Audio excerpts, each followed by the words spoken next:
Hi, Sarah. So, shall I go first today? Yes, please. And so I just want to say one thing is there's a lot of building work going on in our house right now. So if you hear any of those noises, it's okay. Thank you. So, welcome to our Homecoming Sunday. And I've just been reading this really interesting book by Vivek Murthy, who was the Surgeon General of the United States under both President Obama and President Trump from 2014 to 2017. He's written this really interesting book called Together, and it's about the importance of social connections and the dangers of loneliness. And that seems such an appropriate book to be talking about on this Homecoming Sunday when we celebrate the importance of our church communities and our relationships with each other. And as Christians, we understand how important our social connectedness is. Most of Christ's teaching is about loving our neighbor, about compassion and forgiveness, and those things. But it's really interesting to read about this from a different perspective, from a medical perspective, and hear from the nation's doctor about how important social connectedness is. And one of the themes of his book is that how, when he became the Surgeon General, he identified loneliness and lack of social connection as being the biggest danger to the health of the nation, more than obesity and smoking and cancer. And he talks about some remarkable scientific and clinical studies that have taken place about how being socially connected, feeling at home, can have significant impacts on both your health and your well-being. In fact, one study he quotes says that if you're socially well connected, your chances of premature death fall by 50%. So it's a remarkable thing. And in the first half of the book, he talks about some of the reasons why social connectedness has become eroded in the United States. Often it's about things that we understand about economics, the way we work, and perhaps an overplay of that great American virtue of individualism, which is very positive in some senses, but can be taken too far. But in the second half of the book, he talks about the qualities needed for a successful and healthy community, in which individuals can thrive, but also we can have that social connectedness. And what he says really resonates with both our epistle reading and our gospel reading about some of the important qualities that are so, as Christians, we really understand that help social connectedness work. And I know that you're going to talk a little bit about forgiveness, which is so important for societies and groups to survive. But so I thought I would just focus a little bit on our epistle reading, and it's quite from Romans, and it's an odd reading where Paul seems to be talking about these weak vegetarians, these weak vegetable eaters, and we're wondering, well, what's that about? But this was a critical issue about dietary rules that was in danger of fragmenting and splitting the Christian church in Rome, that society in Rome. And so Paul wanted to speak about that. And what he said was that the idea was that there were some people within that community who were Jewish Christians who really felt it was really important to abide by dietary rules, and they were particularly against eating meat, which might have been unclean by dietary rules. And also, often in Rome at that time, the meat that people ate had actually been given in sacrifice to pagan temples and then was sold on to the public for consumption. And so they were particularly opposed to that. But Paul himself and other people within that church, well, he wasn't a member of that church, but other people like him, didn't feel that those dietary rules were important anymore as Christians. And this was a really important issue for them.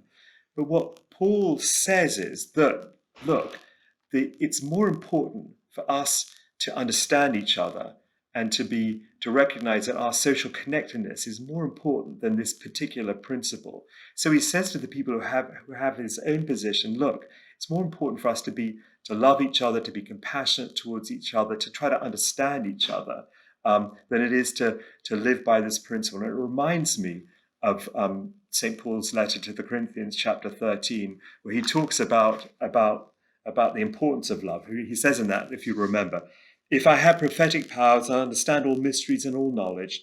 And if I have faith so as to remove mountains, but do not have love, I am nothing. And what this reminds me of is that give and take and compassion and love, is critical for the well-being of relationships and society, which are critical for our well-being and our health. So whether it's your marriage or your family or your church or your community or your nation, or the world, it's really important. So that's what I have to say. I hope that made some sense. Yeah, it did. So I feel like I'm starting a slightly new topic with this, but I was just thinking about forgiveness, and it's also about science and biology. Why is it so hard to forgive? Yeah. Do you know why it's hard to forgive? Because we want to know, because we get angry with other people. Well, it's kind of the why of that. So there's a book that I read many years ago, which I recommend. It's called Bozo Sapiens, Why to Err or Why to Err is Human. Bozo Sapiens, Why to Err is Human. Michael Kaplan and Ellen Kaplan wrote that book. And one of the things they talk about in that book, it's about making mistakes. And they said that basically, and it relates to memory, some of it, and efficiency. But in terms of memory, the kinds of things that we remember tend to be, like when someone was not nice to us, right? Yeah. Or if we ate something and it made us really, really sick. The kinds of things we don't remember are the plots of novels generally, or what someone was wearing at a party maybe, or a movie. Like we can't remember if we saw that movie or not. And part of the reason that our memory doesn't remember those particular kind of details is because they're not necessary for our survival. Mm-hmm. So we remember those things that challenge our survival or threaten our survival. And those things are food. If mm-hmm. we eat the wrong thing, we die. And the other thing is that the tribe was really important in our ancestry. And so we didn't ever want to do things that got kicked, that we would get kicked out of the tribe and become lonely, to your point. And so we remember when we have done something wrong or when someone else has done something wrong to us because it's about our own survival. We want to stay part of that tribe.